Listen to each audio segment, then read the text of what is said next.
I'm Carrie Bourne. I'm from the Office of Continuing Education at UW-Whitewater, and we host the Fairhaven Lecture Series each semester.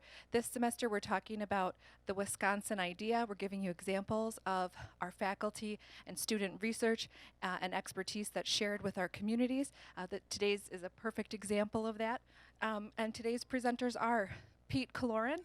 Pete is a biological anthropologist specializing in forensic science and bioarchaeology. His BA and MA are from the University of Buffalo at SUNY, and he has doctoral level coursework at the University of Binghamton and UW-Milwaukee in anthropology. He is the coordinator of forensic science at UW-Whitewater and a consultant and researcher with the Kentucky Archaeological Survey and the Wisconsin Historical Society. This ongoing research allows him to participate in the recovery and analysis of human skeletal remains.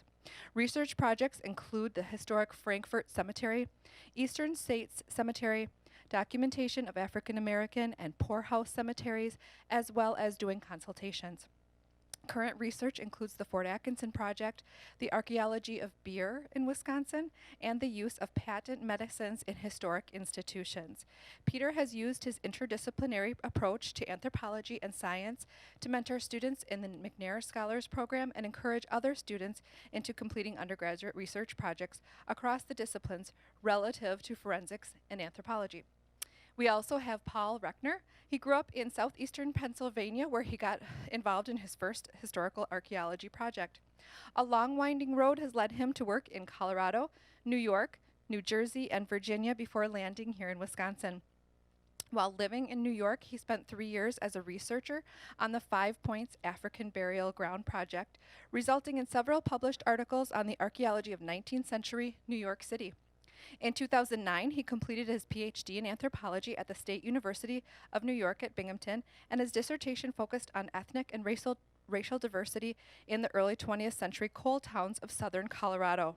The fieldwork was funded by the Colorado Historical Fund and sought to engage the region's working class communities in a public dialogue on the history and future of working people's struggles for economic justice. Since 2006, Paul has worked with the Wisconsin Historical Society's Museum Archaeology Program. His recent research primarily focuses on the 19th century experiences of aging in rural Wisconsin. He also is co-director of the Fort Atkinson Archaeology Project, a volunteer and community-based program attempting to locate the Black Hawk War-era Fort Kagagon. He lives in Madison with his spouse and their 2 Australian cattle dogs. Please welcome Pete Killoran and Paul Reckner.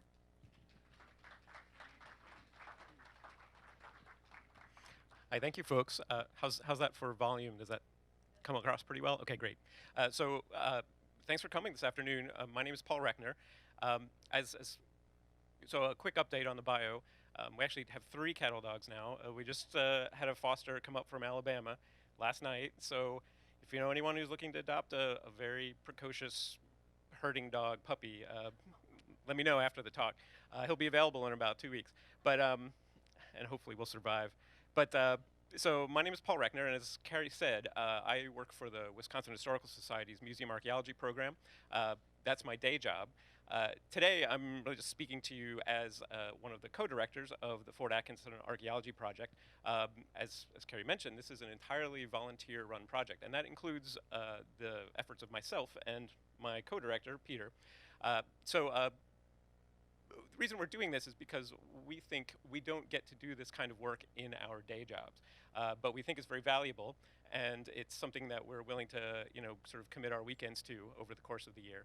So let me just dive in. You can see Peter and I retooled our title a bit to kind of highlight a little bit more of the focus of the Fairhaven talks this year. Thinking about the Wisconsin idea. And so what we're going to be talking about, we'll still be talking about trying to find the fort at Fort Atkinson, for those of you who know that area. But we're also going to be talking to you about archaeology as a vehicle for engaging local communities in the scientific endeavor, right? Because that's what the Wisconsin idea is all about. Is right, bringing science to the people and bringing people to science, right? So that's where we're headed. So let me start off. I like to start a lot of my talks with this image because I think it captures for a lot of us, like a lot of our kind of preconceived notions about what archaeology is about, right? It's, it's something that takes place far away in an exotic land, right? There's usually pyramids and temples, secret hidden statues, right? But something I want you to keep in mind as we move through the talk, no matter where you're digging, every archaeology project is local to somebody somewhere. And when you're doing archaeology, you're really doing local history, because fundamentally, an archaeologist, right, is trying to figure out what happened and when it happened in a very specific geographic location. And that's kind of a simple idea, but what we want to pitch to you today is that it also is a very powerful idea when you really engage with it, which is what we're trying to do at our project in Fort Atkinson. What's possible when you do archaeology in your own backyard. And as I said, you get the opportunity as scientists to engage with the local community, very literally on their own turf. You're not inviting them into the lab, into a strange environment, that they may not be comfortable or familiar with. You're out there literally in their backyard working with them. And conversely, right, this gives the opportunity for the community to participate in the scientific endeavor, which we think is very valuable in terms of letting the public know, what it is that we do, and why it's valuable, and why it doesn't always work out the way you think it does sometimes. But archaeology really is a great way for people to learn more about the history of their own communities and, of course, themselves as a result, while engaging in the scientific inquiry. And our sort of pitch, our plug for you today, really it kind of leads to a bigger question. If you buy our story, why aren't we doing more of this? Because it's a great program, and we'll maybe get a chance to touch on that towards the end of the talk, or maybe in our discussion after. But so this is what we have for you today. We're going to talk just briefly about the Fort Atkinson Archaeology Project, an embarrassingly short introduction to the Black Hawk War, which, though short, was very complex. And then we're going to walk you through what we have and have not succeeded in finding in the 3 seasons that we've been running our program in Fort Atkinson. And I want to highlight, because we're talking about social engagement, I want to highlight social media, right? And how we've been using social media both to engage with community and to crowdsource, what they call crowdsource, right? Local expertise, because neither of us are from that area. And there are people who have been doing research in this for decades, longer than we have. So we're finding that to be very valuable. Then I'm going to turn things over to my colleague, Peter, and he's going to talk a little bit about the UW Grandparents and Kids program that we ran last season at the Fort Atkinson Archaeology Project, and how that has allowed us to connect with a different community through the program. And then he's going to kind of give you the big picture as we wind things down, talking about what's called cultural resource management and how archaeologists in that particular type of archaeology can engage with the community through the example that Peter worked with, doing disaster recovery in northern Wisconsin after the floods of the summer of 2016. So that's where we're headed with you. Very briefly, because I want to give Peter plenty of time, just to give you an overview of the Fort Atkinson Archaeology Project.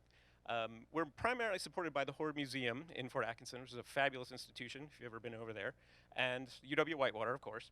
As I said, this is an entirely volunteer-run program. Ourselves, the folks from the Horde volunteer their time, and all of our actual volunteer members who work during our work days are volunteers as well. And this all came about because I was fishing around some years ago for a community to host a project like this. And I talked to the folks at the Horde. They were very interested. It's something that they wanted to try to do too, because they have that area, as you know, has a strong investment with the history of that region, and of course the Black Hawk War in particular. So they saw this as a great way to reach out to their constituency too. What the then director of the museum, Corey Oberly, said to me when I asked, well, so do you have any ideas where we could start looking? She said, pretty much without missing a beat, she said, well, you could always look for the fort. And of course that was the Fort Kagagon of the Black Hawk War era.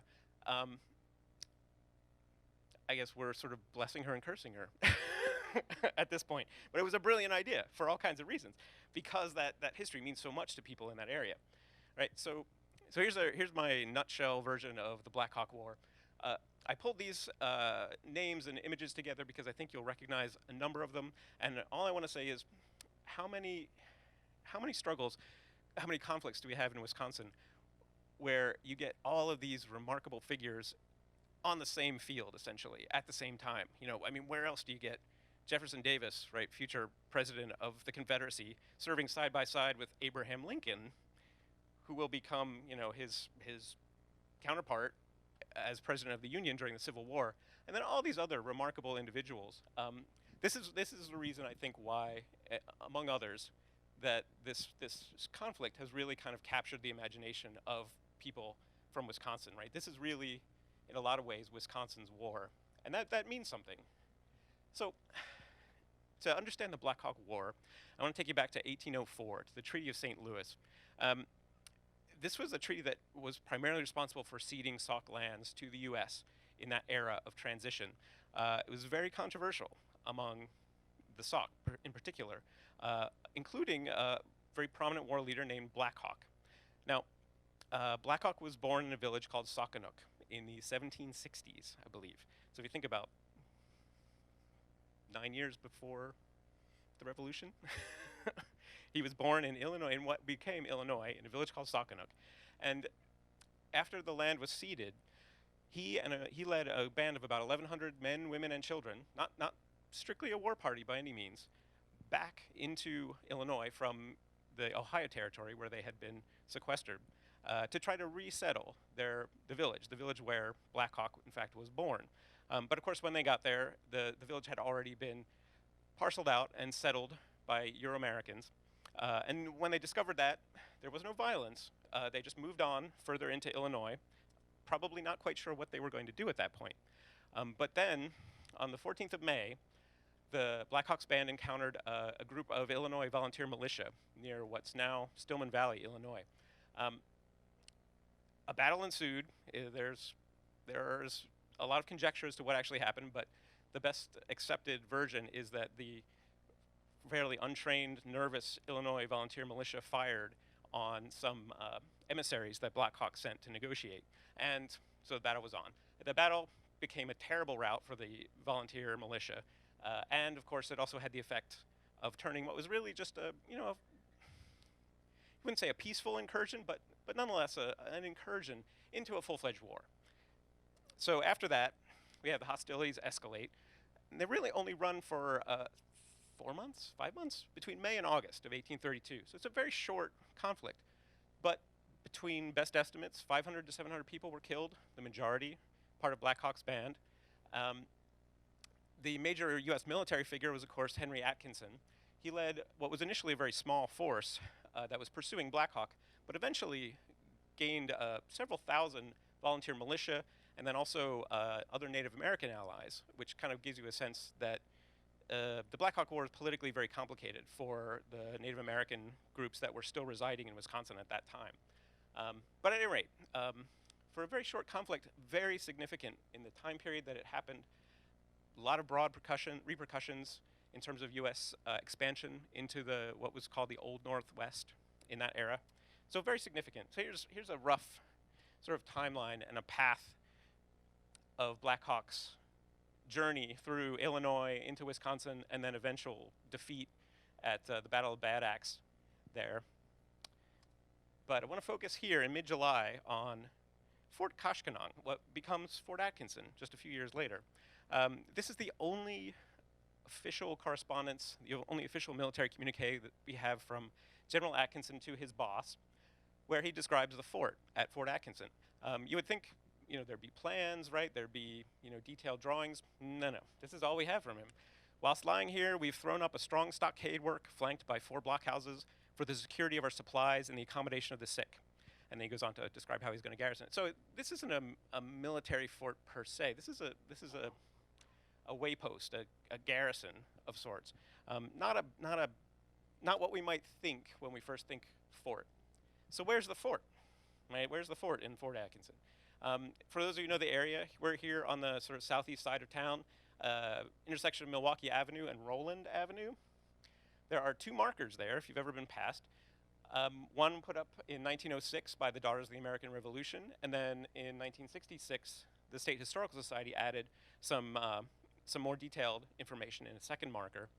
So all of the existing sources describe the fort as being somewhere in this vicinity on what's called the May House property.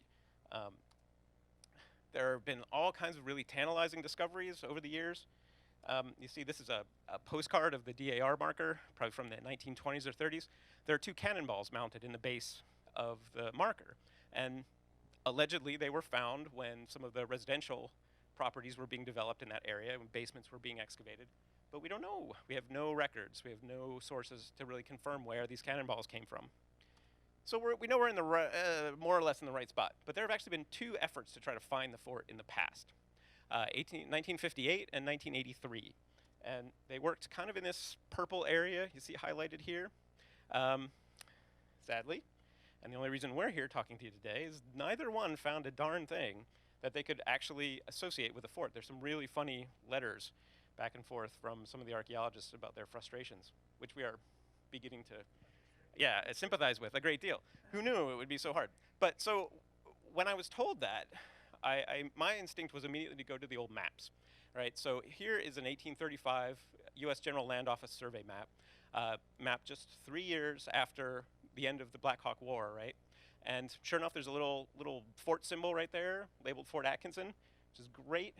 And when we went to the field notes, which still survive from that survey, our surveyor actually left a notation as to exactly where the fort was. And I thought, this is great. You know, we've got a road map. So I mapped out the location of the fort based on our surveyor's notes. And my calculations put it quite a bit east of that purple area where you see the previous excavations had been. And so, you know, Peter and I, we looked at this map, and, you know, the same thing flashed through both of our heads. You know, this doesn't happen every day. They're digging in the wrong place. You know, every once in a while, right, in archaeology, this actually happens. You know, your competitor is digging in the wrong location, and you have the opportunity. Let me get this advanced here. This might repeat. Oh, good. Okay, great. So right away we called the horde again. We said we think we can do something for you here. This might work, and send us what else you have. So they sent us this map. This is a sketch map from basically 1890 by another government surveyor named Milo Jones, who also became one of the first settlers in Fort Atkinson. He arrived about 1836. So a year after that map, 3 years after the war, 4 years after the war, 50 years after, so he actually saw the fort in the flesh as a young man. And 50 years later, he drew this map for us, this description, and it's kind of been critical for us because right away, you see, it gives us some details that you wouldn't necessarily assume. The fort was actually built right up against the river. It wasn't a four-walled structure. It was three-walled, right, with the river as its fourth wall, essentially. And then he gives us some estimates of the size of the fort. So these are, you know, for an archaeologist, absolutely invaluable. With a grain of salt, right? We don't know for sure, but he's a good observer. He's a trained observer, so we can give him the benefit of the doubt. The other really valuable thing he told us is the stockade was built of logs, right, no surprise, set on end in a trench.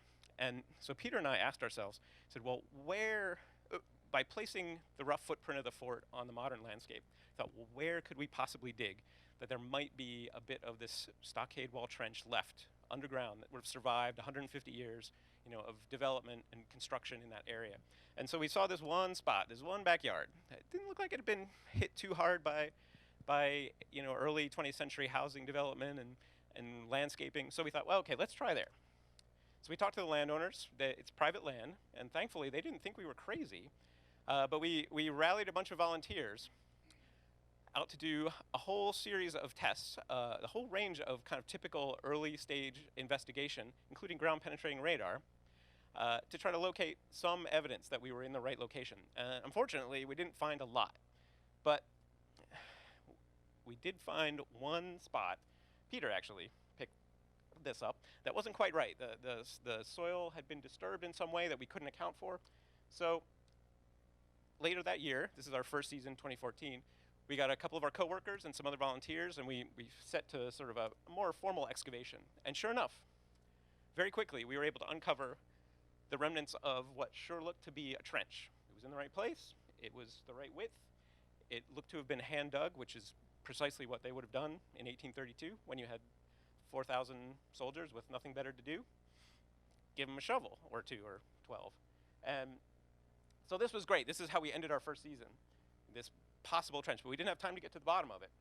So over the winter, we put together our Facebook page, and when we resumed in the spring, we were actually able to sort of live broadcast, live post on Facebook as we continued the excavations. And we actually had some people who were very enthusiastic about this and were offering to call the press, and we really had to ask them, please don't do that, because we really don't know what we have here. And thankfully, they didn't, because it turned out we were involved in a great lesson in formulating and testing hypotheses. We didn't realize it at the time, but as it turns out, sometimes you're just completely wrong.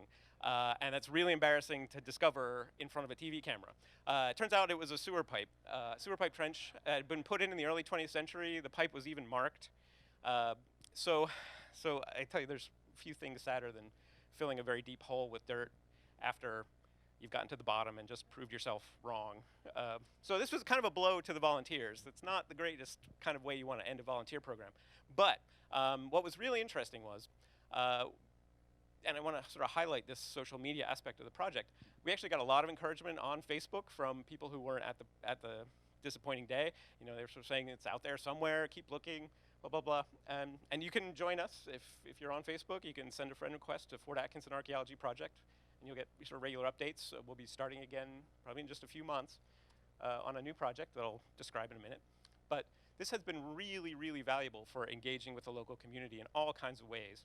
But it has also had a side effect that I don't think either of us anticipated, what I'm going to call crowdsourcing, local expertise. So we hit a dead end with that failure. We really didn't know where to proceed. But over the course of a few months, a local researcher named Julia Ince, who's also a faculty member at UW-Whitewater, came up with this gem, 1936, local paper. A couple of municipal workers are digging another sewer trench in another yard, and they claim that they found what was left of the old fort trench. So we relocated that area, and then Julia also provided us with a very clever rereading of the original survey notes that I based my measurements on, which, when you put it all together, put us right back where everybody thought the fort was in the first place, which is a good and a bad thing, right? So we had to sort of eat crow on that digging in the wrong place thing. But as you can see, so our old location is the orange, right? The new location is the blue, considerably to the west. But once again, we looked a little discouraged, but we looked and we said, well, nobody's really looked here. And that would be a good place because it hasn't been built on yet. So we had a kind of an amazing stroke of luck, because we didn't know anyone on that end of the block yet. And then suddenly these two lovely people pop up on our Facebook page saying, hi, we just bought the property where you think the fort is.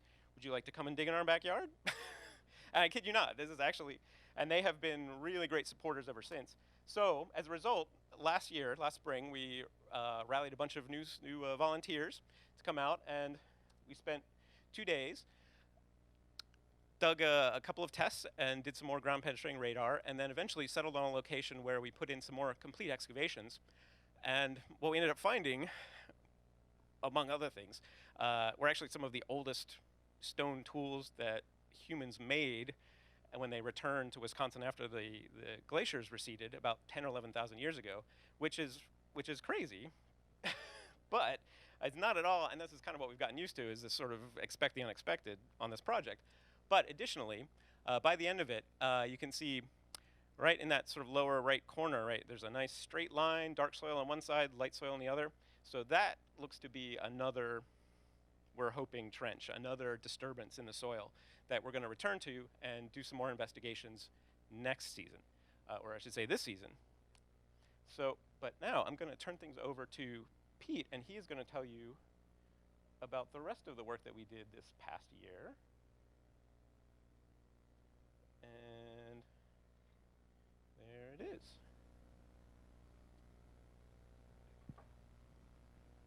So this is Paul and I getting ready to, you can hear me okay?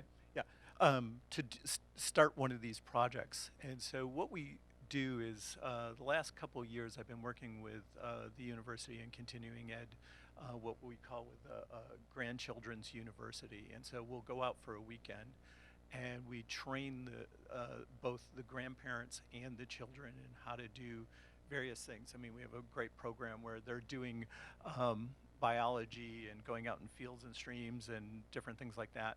What I run is the archaeology program, and I've been cooperating with Paul to teach the students archaeology. And so usually what we'll do is we'll go out beforehand and we sort of lay out the area that we're going to go to.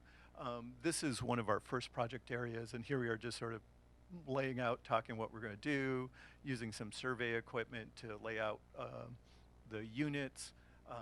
This little thing down below is a Munsell, where we go through and we look at grade the soils and so forth like that, so we can do that and compare it to the geological soil sample for the area, so we know what's disturbed, which is intact soil.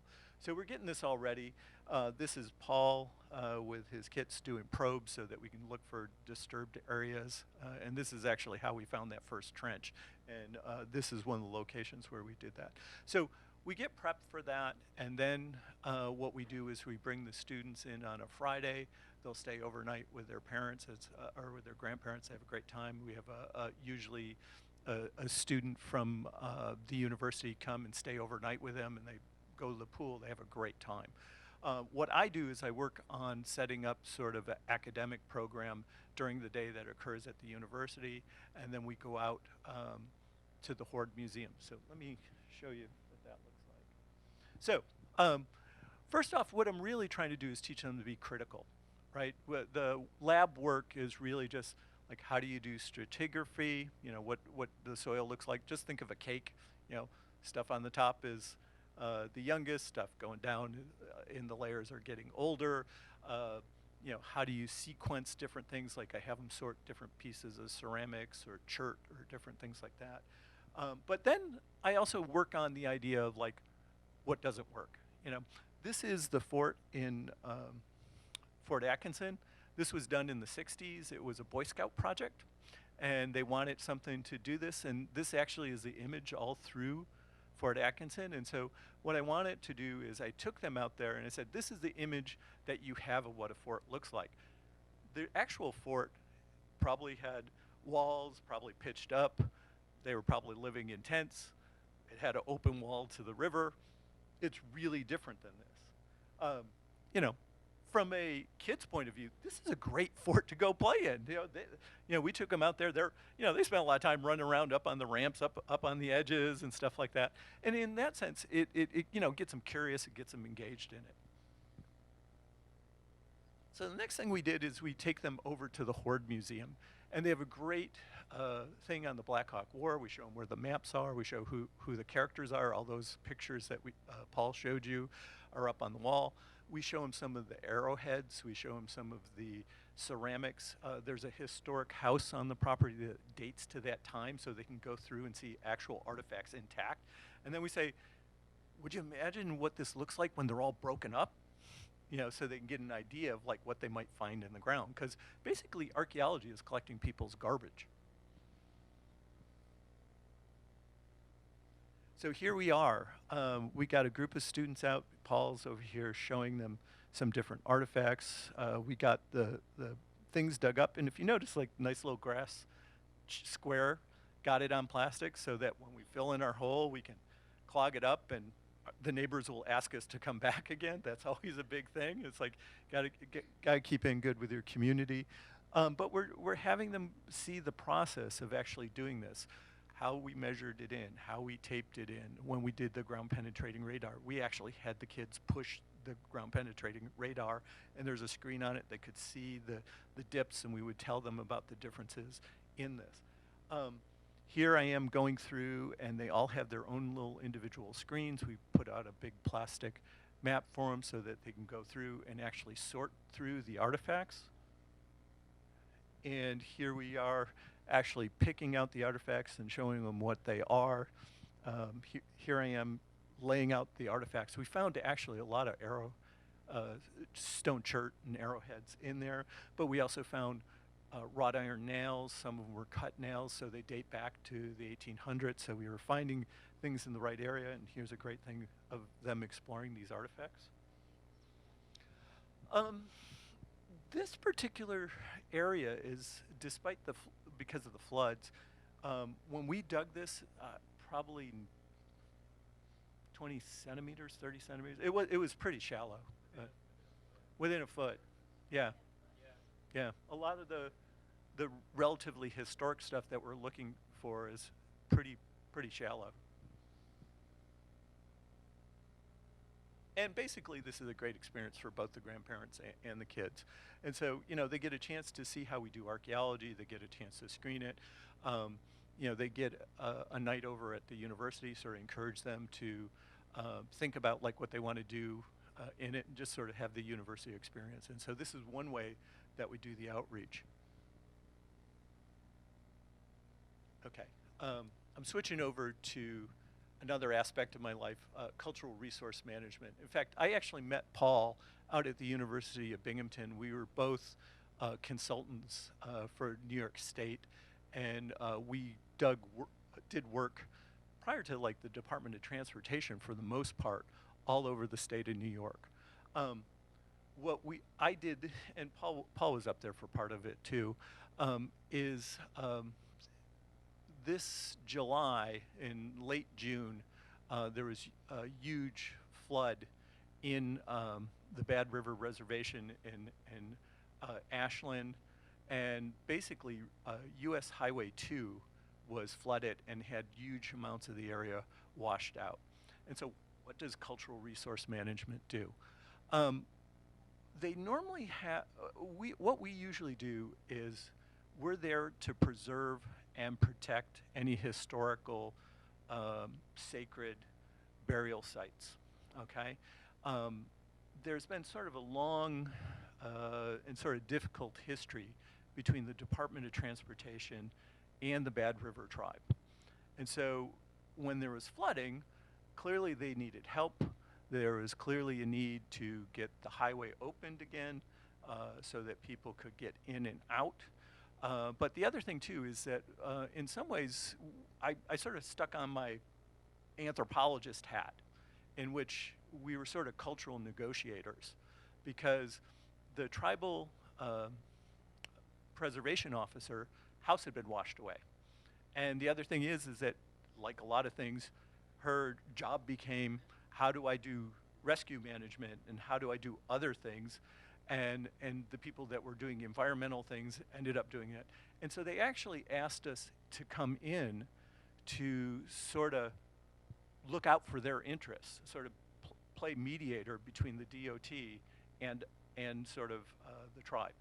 So we went out very early, and in fact, Amanda Jones and Darcy Armstrong, myself, Rachel, Paul, went up there fairly early on. I was one of the first ones sort of like on the ground. Rachel and Amanda and Darcy were up there very early, but everything was still underwater.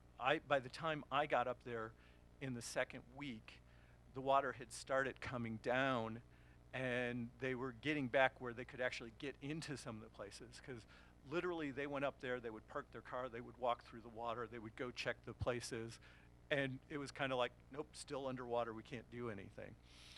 By the time I got out there, the water had receded, and we were trying to go into sort of combination of how do we get the roads working, how do we protect these things, and also, like, on all our time off, we would go to the lodge and, hand out water. I worked doing social media. My experience with this, doing Facebook, was huge, because we were looking for donations, we were looking for food, we were looking for water, we were looking for, clothing, and it was just probably one of the most rewarding things I think I've ever done as an archaeologist. So, this was at the Bad River at O'Donnell. So about 10 minutes. Yeah, Ashland didn't really have much trouble. It was kind of mostly focused on the Bad River, their reservation. It's kind of like Ashland had a little bit of water damage, but literally the main part of the water hit right on the Badland Reservation. So this picture here just shows our usual 4:30 in the morning get up. So I was like, the sun's up. This is a good day. I can actually see what's going on. I'm not doing this in the dark. But it shows all the rescue vehicles in there. We were working with construction crews. The Oneida sent a construction crew. I was really impressed. The Potawatomis, I think, sent out $2 million plus a construction crew. A lot of really quick response and food to the area. But I also worked with a lot of tribal police that had come from all over the country. And the thing was, the first thing you do is you're driving, a state van down the road, and you get stopped because nobody's supposed to go into this area because it's all underwater, and so we'd have to get to know all the police officers. So the first thing we started doing is trying to assess the situation. And this is a map. Susie, who is actually a tribal affiliate, she's also the GIS expert, went through, and all these red lines that you're seeing here are the roads that were washed out or had sustained severe damage.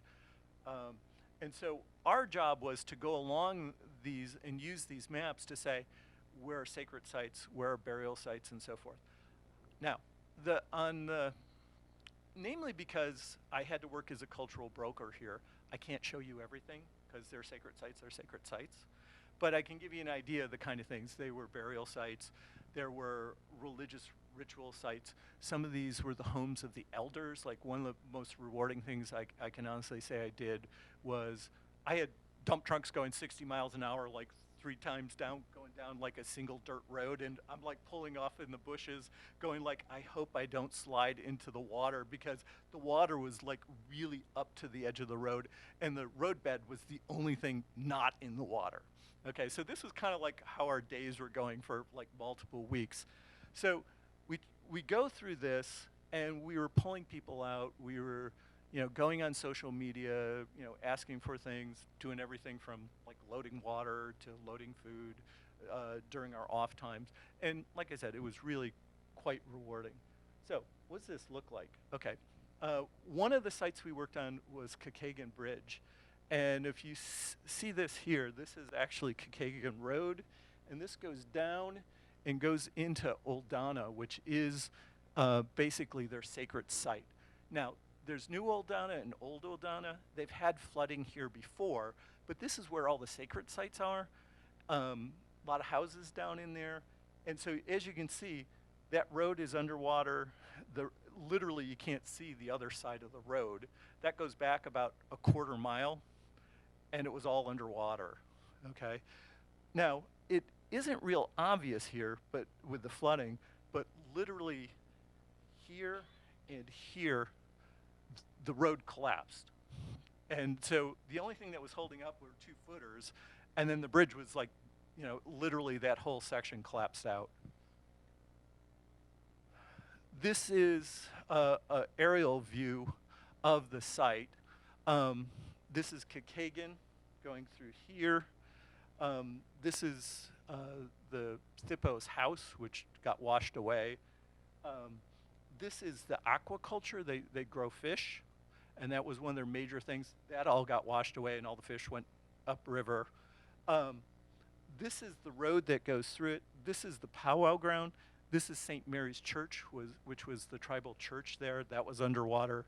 A lot of this is sacred area, and also in here.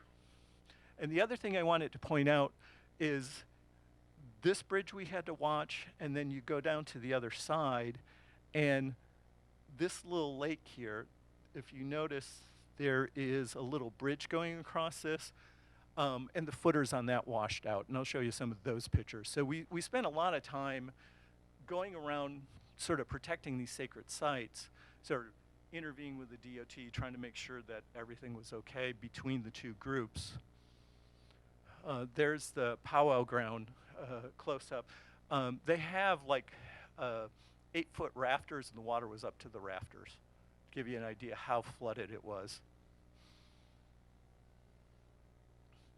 This is Kagagon showing the repairs, and literally these had collapsed. By the time I showed you the one picture and it looked like it was intact, but literally because there was so much water, they just sort of eroded away. This is a little bit further down the road. So, I mean, this is miles of just flooding, and it's washing out the roads. And like a lot of the stuff was just literally going along the edge of the road and just making sure it was filled in. Some of the roads on the side stuff, literally they would come in and just dump gravel and dump gravel and dump gravel so that it was above the water so people could get in and out of their houses. I mean, literally people were trapped in back parts of the reservation. This is Government Road, and this is the bridge I was telling you about. The entire footer was washed away.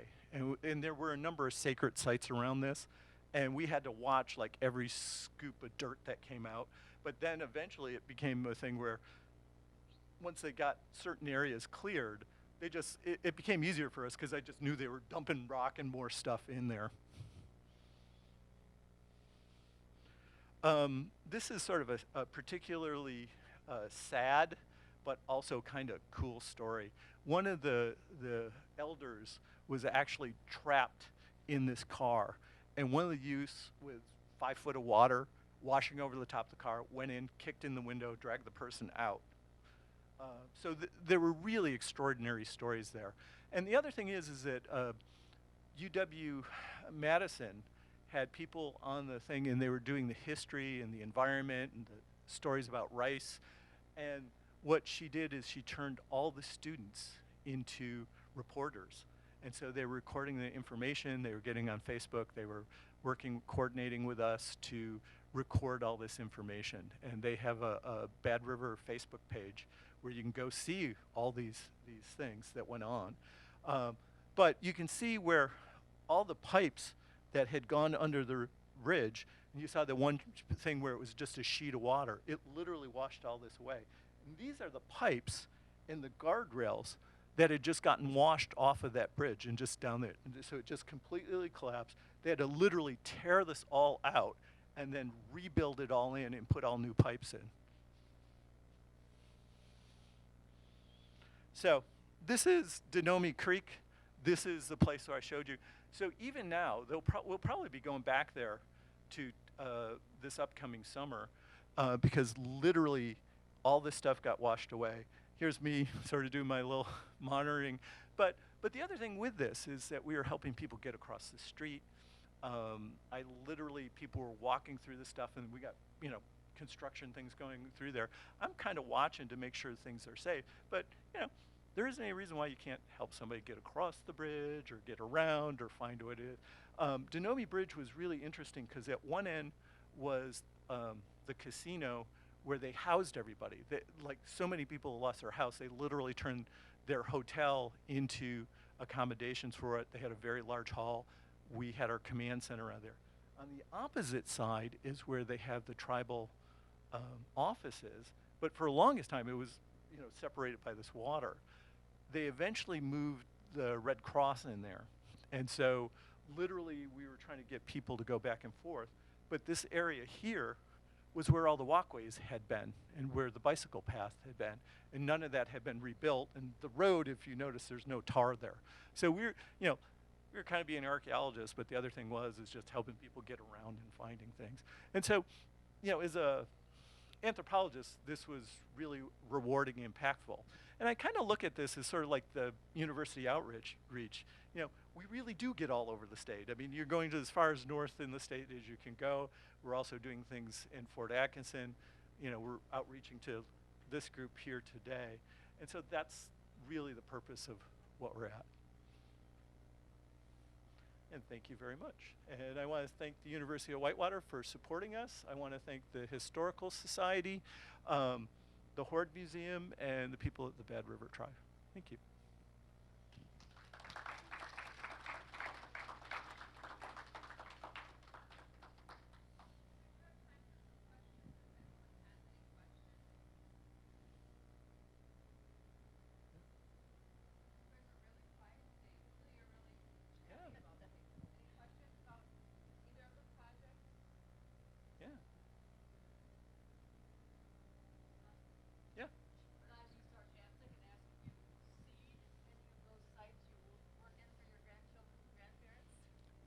No, we don't. I know just from doing historic stuff, that a lot of you can dig almost anywhere and find materials. It we don't consider it ethical, but no.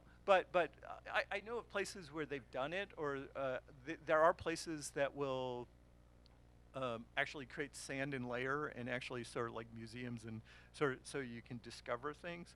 But this is just all natural. Yeah, way it is out there. Yeah. We don't have to seed, right? But we did actually do some preliminary investigations so that we knew that the location we were going to work with the volunteers and the kids would have something interesting in it, right? We didn't kind of go in completely blind. We popped in a few holes beforehand. Yeah. Yeah. Yeah. Hey, Jerry.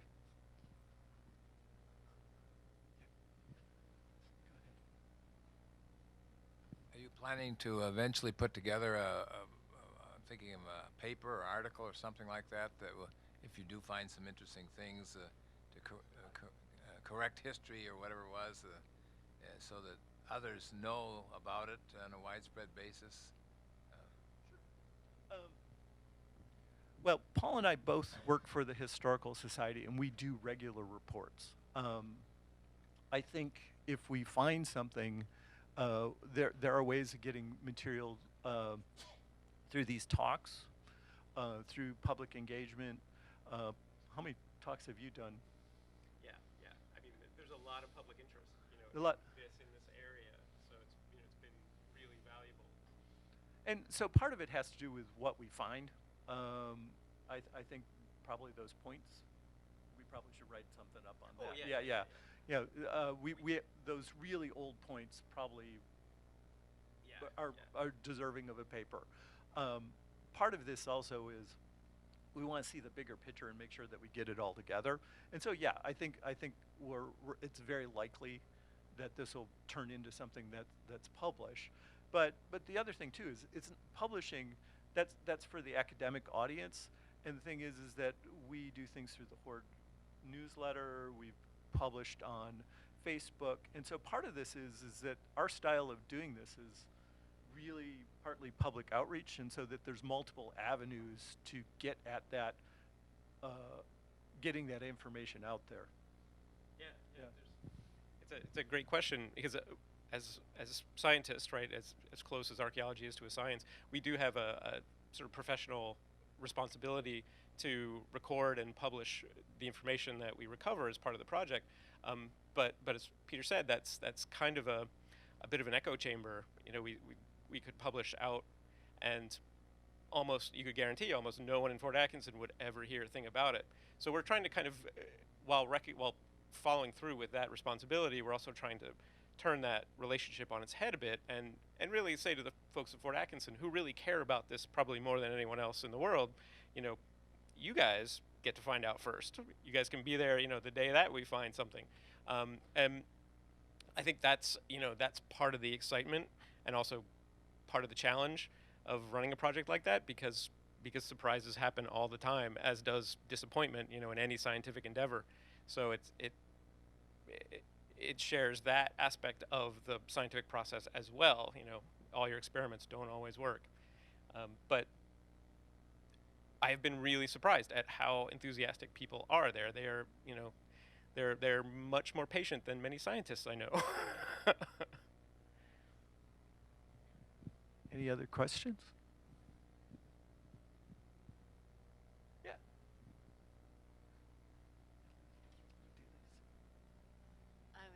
I was just wondering what the age of the kids generally is for the kids and grandparents. They vary from 6 to about 12, maybe 13. So it's great. I love working with the kids. They really are curious, and they just love it. Who doesn't like to play in the dirt? I mean, it's good. Paul and I just didn't grow up. That's the real honest truth of it. Yeah. Anybody else?